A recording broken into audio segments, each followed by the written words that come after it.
Welcome to Daily Devotion with Ken Gurley. Devotions designed to inspire you on your daily walk with God. Here's your host, Ken Gurley. Hey, good Tuesday morning to all of you, to each of you. This is the day the Lord has made. We're going to rejoice and we're going to be glad. I'm not in as silly a mode as I was yesterday. I really have to straighten up. Some of you are going to be thinking that I had some excess eggnog in the refrigerator. Nope, eggnog free. Promise you. Promise you. Yeah. We're all this week, we're closing out the old, welcoming the new. And I just want to share with you a few thoughts that I believe could ignite some spiritual passion. And what a great subject today. There marks the spot. Hey, wallpaper's making a comeback. Did you know that? It's making a comeback. Disappeared from view, faux finishes, all sorts of things. Painting techniques took over, but wallpaper is scrambling back. Yes. And my wife, she loves to hang wallpaper. She absolutely loves to hang wallpaper. And it's passion. She loves the precision. She loves matching and loves stepping back and looking at the work. But wallpaper's been around for hundreds of years, and it comes into fashion, then it goes out. But now it's on an uptick again. So yes, I'm saying go wallpaper something. I was in a building, it's been many years ago now, and I noticed that the wallpaper was bubbling up around the edges, and I lifted up a corner of the wallpaper and saw why. Behind the paper, the wall was damp, and in the dampness, black mold had formed. Had I peeled back the wallpaper a little more, I would probably have seen a wall covered with that mold. As it was, all of it was hidden beneath the paper. What an apt view of life. Many people just wallpaper over their issues. Hide their hurt, hide their anger, hide their pain behind this tissue-thin veneer. Some excuses say, well, nobody cares. I'll just hang on, see it through. Others say, well, it's best this way. I wouldn't want others to see what's behind the facade. And still others say, we just have to press on, ignore the consequences. But the cure, we know what the cure is. The cure is radical. The wallpaper must be stripped away. That veneer, that facade has got to go. The plaster on the wall has got to be sanded down or replaced. And so that bubbling wallpaper just obscures a festering within and is not going to go away. I'm so glad we serve a God who peeks beneath the wallpaper. And he sees what others can't see. And God will meet us in our broken place. He will meet us in that embarrassment, in that shame. He will meet us in that place that we don't think anybody knows about. God will meet you there. There marks the spot. It's one of the most astounding passages to me in the Bible. The 32nd chapter of Genesis. There on the muddy banks of the Jabbok, we find Jacob. He and a man wrestled with him until the breaking of the day. Genesis 32 says, now when he saw that he didn't prevail against him, he, and in my Bible, he is capitalized. He touched the socket of his hip, and the socket of Jacob's hip was out of joint as he, capital H, wrestled with him, lowercase h. And he, speaking of God, said, let me go, for the day breaks. But he said, I'll not let you go unless you bless me. So he, capital H, this angel of God, this theophany, said, what's your name? And he said, Jacob. And God said, your name shall no longer be called Jacob, but Israel, for you have struggled with God and with man, and have prevailed. And then Jacob asked, saying, tell me your name, I pray. And he said, why did you ask about my name? And he blessed him, the Bible says. He blessed him there. There marks the spot. Now, folks, you don't get much worse than Jacob. Jacob was a rat. Okay, I'm just going to say it. He was just a skunk. He was a skunk. Deep-seated family dysfunction, family hostility shaped his life, marked his life, marred his life. His parents, Isaac and Rebekah, played favorites. I mean, they would have been guest hosts on the Jerry Springer Show. I don't know what that is, but I've heard it.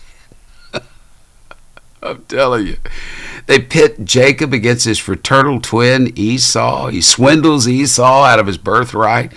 And with his mom's help, he swindles the family blessing from the near-blind dad. I'm telling you, he was a rat. He was a skunk, afraid for his life. Jacob runs away to his distant kinfolk. And Jacob wanted to marry Rachel, but he was swindled. He was out-swindled into marrying Leah. And after 20 years and being swindled many times over, Jacob said, enough. I'm never going to get the upper hand here. I'm going home. And so he entered into the land of his fathers. He knew he must face his embittered brother Esau, that consummate deal maker. Jacob concocted a bribe. He sends his caravan of gifts along with his family on ahead across the river Jabbok. Maybe Jacob thought, that'd satisfy my brother's hatred. And Jacob was left alone. And so begins the process of a man going through a divine encounter, meeting God. How do we meet God? Jacob's solitude became the vacuum into which God was drawn. We run from solitude. Even when we're alone, we try to fill the space with noise, activity, motion. For when we're alone, we can't run from ourselves any longer. There's no place to go. Most precious things done by God are done in community. People working with other people. He said, 2 or 3 gather together, I'm there.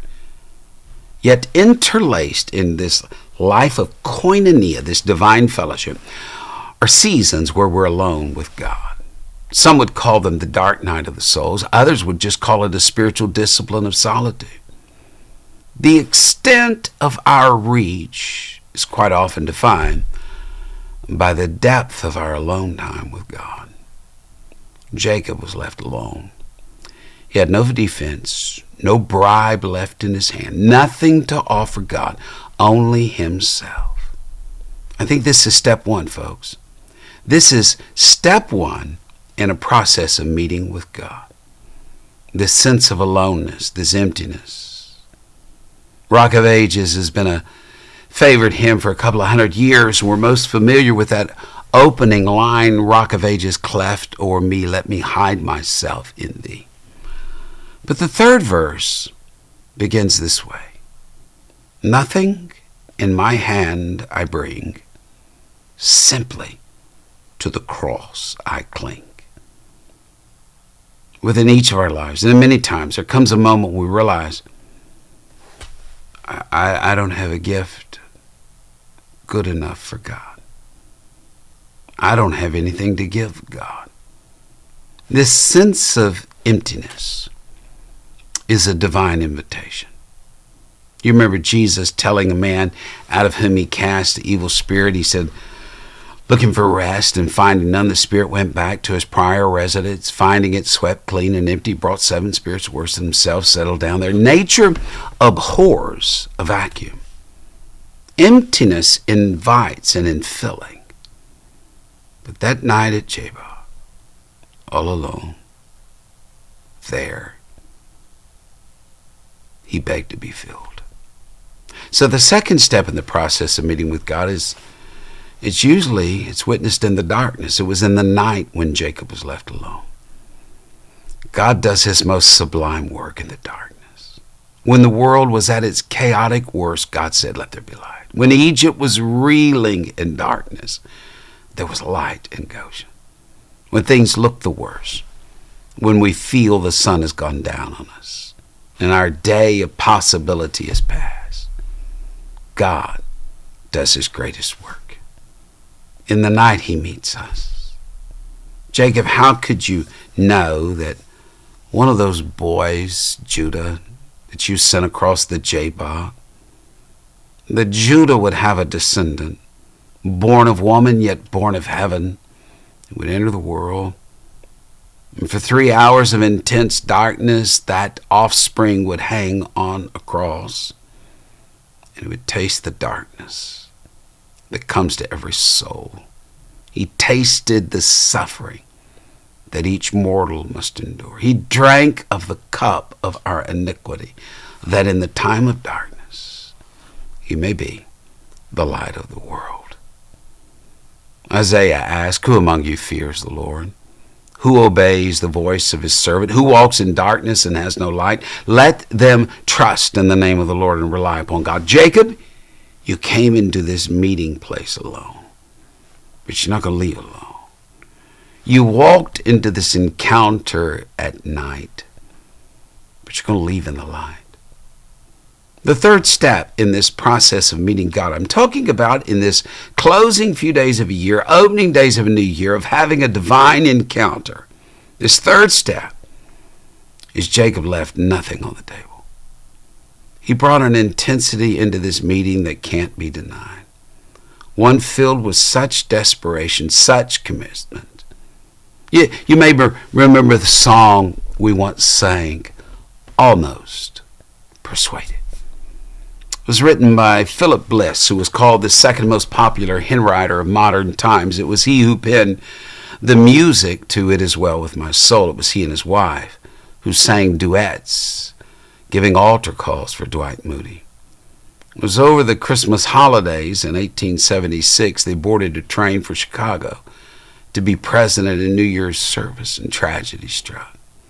The train crossed a trestle bridge that had been weakened by the storm, and some of the train made it across, but the passenger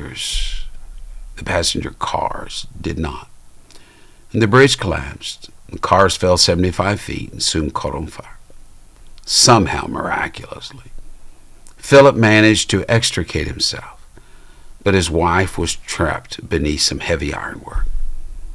But rather than leave her side, he remained beside her, battling the flames as long as he could, because they always sang duets.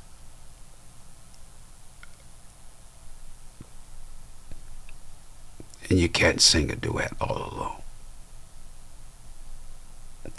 When the baggage car finally arrived in Chicago, Bliss's trunk was opened, and the words of his last song before his death were found. I know not what awaits me. God kindly veils my eyes. Our eyes are veiled. But in those moments we meet God, it's an all or nothing proposition. Leave nothing on the table. Give your all to the one who gave his all. If you wrestle all night like Jacob of old, so be it. If you only have strength to wrestle 5 minutes, give it your best. But God is going to gauge your sincerity. If you're hungry, thirsty, if you're truly desiring a divine encounter, God will meet you there. But I warn you, meeting God is not struggle-free.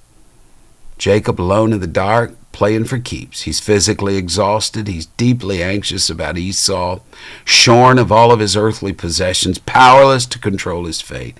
He has an angry Laban behind him and a murderous Esau in front of him. He's too spent to struggle any longer.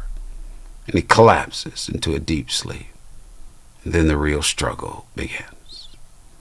Running from his family, history was bad enough. But wrestling with God's a different matter.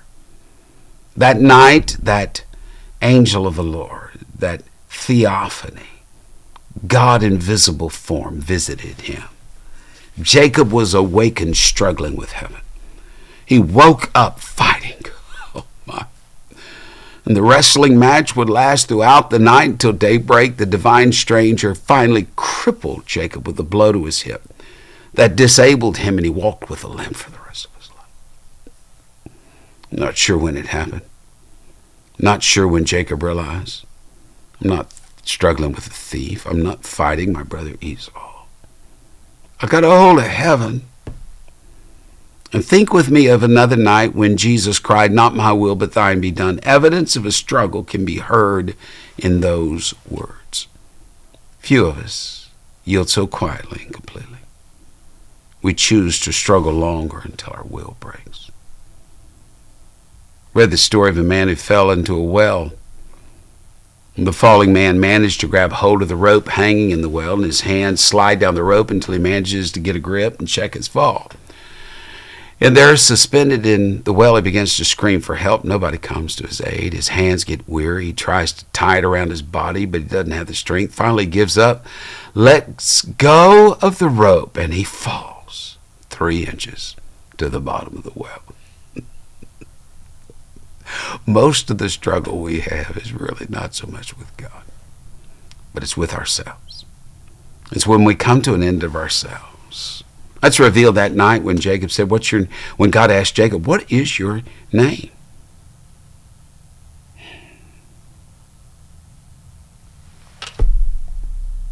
Say it, Jacob.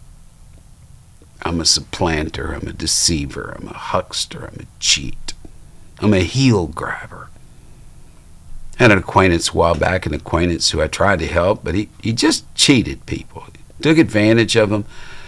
Couldn't get it out of him. No amount of talking could persuade him to act right, do right. So I just said, "Look, it's too heavy a baggage. I don't want to run with you.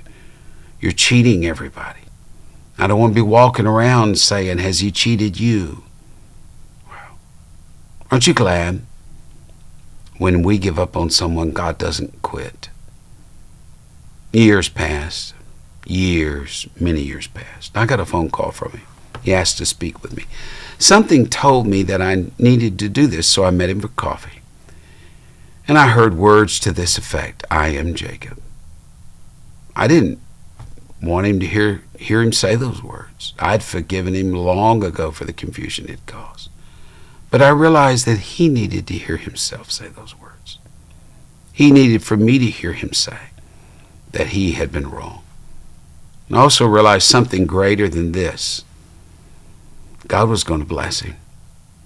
But until he wrestled down who he was, came face to face with his true identity, God couldn't do anything more. Oh goodness, I don't remember the year. Let me see. Maybe 08? 08? Was that when Barack Obama and John McCain? Yes, 08. The fall of 08. Saddleback Forum. Rick Warren had this forum. And I was listening to it on the radio, wasn't paying too much attention to it. But Rick Warren asked John McCain, "What is your greatest mistake?" And without hesitation, McCain said, "The failure of my first marriage." That just touched me. Anytime someone is willing to come to grips with failures in their lives, they're opening up the possibility of healing, forgiveness, redemption. When they say, "I am Jacob," they find themselves back in the race, ready to start over. They can be blessed. Watch this closely.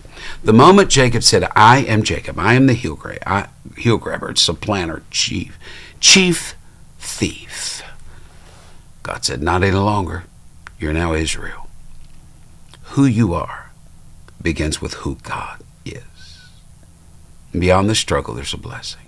He blessed him there, the Bible says. There marks the spot. There where he admitted who he was.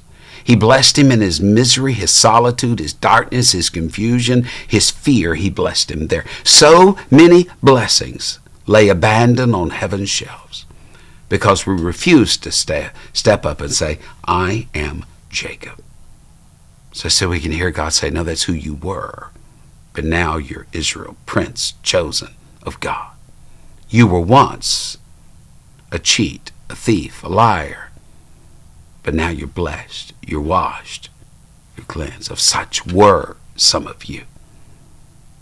We see Jacob as the day dawns. He walks with a limp, but he walks into the sunlight because God blessed him there.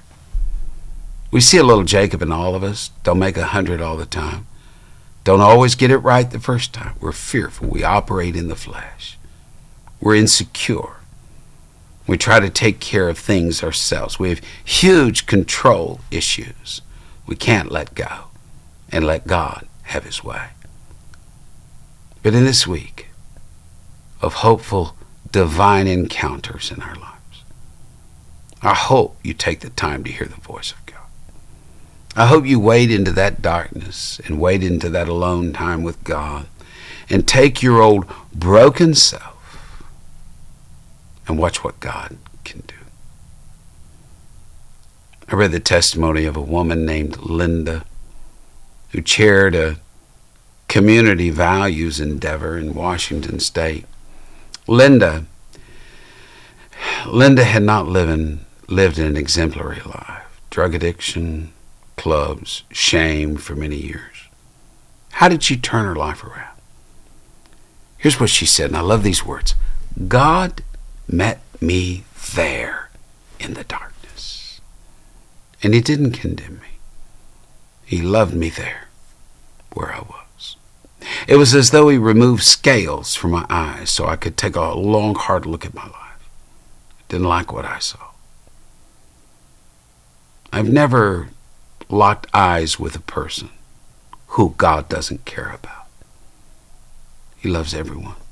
He loves everyone on this daily devotion family, and you and your extended sphere of contacts and family members and loved ones. And wherever you find yourself, he will meet you there. There marks the spot. Get alone with God. Find out who he is. Discover yourself.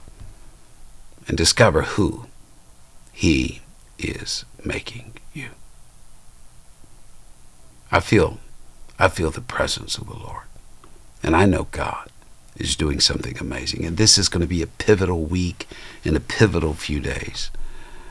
I'm just thankful.